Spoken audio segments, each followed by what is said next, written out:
నమస్కారం అండి. ఇండిపెండెంట్ ఎమ్మెల్యేగా పోటీ చేస్తున్నాడమ్మా, ఒక అవకాశం ఇవ్వండి. నియోజకవర్గాన్ని అభివృద్ధి చేస్తాను. మా ఊరు ప్రెసిడెంట్ రాగన్నారు, ఎంత లేదని ఇళ్ళకి వచ్చి చెప్పారు.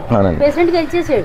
ఓటు ఏంటంటే కనబడలేదండి అన్నారు. ఎవరైనా వచ్చినప్పుడు దండం బాగానే పెడుతున్నారు, మేము చేస్తాం. మన కాడ వచ్చి మా మొక్కలని చూస్తలేదు. నీళ్ళు గొలుసులు తీసుకుని తోడుకొని పోసుకుంటున్నాం. అన్ని పేటలు కూడా మా పేటకు లేదండి డైలీజ్ అండి. మేము ఓటేస్తలేదా, మేము కులాయి కడతలేదా, ఏం చేస్తారు మా గవర్నమెంట్? అదే మా పక్క అందరూ కూడా అదే పని మీద ఉన్నాయి. ఎవరో మేము ఓటీ మేము మాకు డైలీజ్ అయిపోతుంది.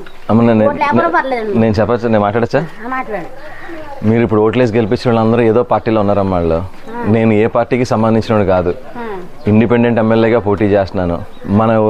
నేను లోకల్ ఉండి మా సమస్యరుడు ఏ పార్టీకి సంబంధం లేకుండా నిడదవోలు నియోజకవర్గాన్ని అభివృద్ధి చేద్దామని. అభివృద్ధి అంటే ఎలా అంటే అమ్మా, ఈ రోజుని ఇప్పుడు మన ఊరు ఉందనుకో, మీ ఊరిని అభివృద్ధి చేయాలంటే ఈ కన్నున్న మీ వీధిని అభివృద్ధి చేయాలి, ఊర్లో మధ్యలో ఉన్న వీధిని అభివృద్ధి చేయాలి, అంతే కదా. ఇప్పుడు నేను ఇండిపెండెంట్గా పోటీ చేస్తున్నాను, ఊరిని అందరూ కూడా సమానంగా అభివృద్ధి చేస్తాను, నియోజకవర్గాన్ని అందరూ కూడా సమానంగా అభివృద్ధి చేస్తాను. ఒక్కసారి నన్ను నమ్మండి. ఇన్నోళ్ళ నుంచి మీరు నమ్మారు కదా. నేను ఇప్పుడు ఓటుకి డబ్బులే ఉన్నాను, ఓటుకి డబ్బులు ఇచ్చి ఎవరిని కొనట్లేదు. అలాగే నేను వచ్చి కులాల గురించి మాట్లాడట్లేదు, మతాల గురించి మాట్లాడట్లేదు. ఓన్లీ మా నియోజకవర్గాన్ని అభివృద్ధి చేస్తానని చెప్తున్నాను. నిజాయితీగా మీ ముందుకు వచ్చి అడుగుతున్నాను ఓటు. నేను మీరు కూడా నిజాయితీగా నాకు ఓటేయండి. అలాగేమ్మా, నేను అదే ఇప్పుడు నేను ధైర్యం చేసి ఒక అడిగి ఎదరికేసానమ్మా. ఏ పార్టీ లేదు నా ముందు, వెనకాల 100 మంది కార్యకర్తలు లేరు కదా, చూసారు కదా, ఉన్నారా 100 మంది కార్యకర్తలు. ఏ పార్టీకి సంబంధం లేదు. నేను అర్థమైందమ్మా. నేను ధైర్యంగా నీకు ఒకటి చెప్పగలను.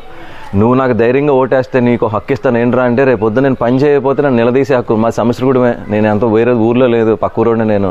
మీరు వచ్చిన ధైర్యంగా నన్ను అడిగే హక్కు ఇస్తాను మీకు. అర్థమైందమ్మా. ఒక అవకాశం ఇవ్వండి నాకు, ఇవన్నీ మారుస్తాను. అది మా ఇంటికి వచ్చేయండి, మా ఇంటికి వచ్చేయండి.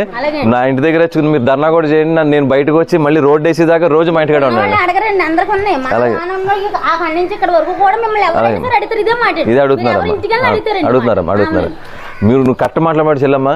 నేను కనుక రోడ్లు వేయించకపోతే, ఎమ్మెల్యే అయిన తర్వాత మీకు ఈ డ్రైనేజ్ వేయించకపోతే మా ఇంటికి వచ్చేయండి మీరు అందరూ. వెళ్ళొస్తాను.